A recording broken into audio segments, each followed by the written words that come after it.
এরপরে প্রশ্ন হলো, আমি একজন কলেজ পড়ুয়া ছাত্র, কিছুদিন আগেও আমি মুভি, গান প্রভৃতি দেখতে অভ্যস্ত ছিলাম। আল্লাহর রহমতে এখন এসব ত্যাগ করতে সক্ষম হয়েছি, কিন্তু ইদানিং ইসলামিক তুর্কি ওয়েব সিরিজ যথাক্রমে সুলতান সুলেমান, আর্তুগ্রুল গাজী, ক্রুলুস ওসমান ইত্যাদি সিরিয়াল দেখতে আসক্ত হয়ে গেছি।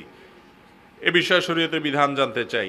ভাইরা আমার, ইসলামের ইতিহাস জানা অনেক গুরুত্বপূর্ণ, কিন্তু ইসলামের ইতিহাস জানতে গিয়ে যদি আপনি ফিল্ম দেখতে হয়, আর সে ফিল্মে যদি নারী পুরুষ সমান তালে অভিনয় করে এবং পর্দাহীনতা থাকে, অশ্লীলতা থাকে, সেখানে যদি মিউজিক থাকে, সেখানে যদি হারামের উপাদান থাকে এবং সেটা দেখতে গিয়ে যদি আপনাকে হারাম জিনিস অবশ্যই দেখতে হয়, অ্যাভয়েড করার সুযোগ না থাকে, তাহলে ইসলামের ইতিহাস জানার নাম করে সেরকম ফিল্ম দেখা জায়েজ হওয়ার সুযোগ নাই।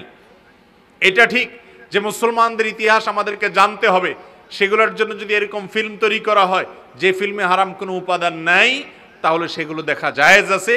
এবং এই ধরনের ফিল্ম যেগুলোতে হারাম উপাদান নাই, যেগুলো মানুষ দেখতে পারে হালাল, যেগুলোতে মিউজিক থাকবে না, নারী পুরুষের মিশ্রণ এবং পর্দাহীনতার যে ব্যাপারটা সেটা যদি না থাকে, তাহলে সেরকম ফিল্ম দেখা জায়েজ আছে এবং সেটা বানানো জায়েজ আছে। কিন্তু এরকম ফিল্ম দেখার নাম করে, ইসলামের ইতিহাস জানার নাম করে ফিল্ম দেখলে সেটা গুনাহ হবে সওয়াবের পরিবর্তে।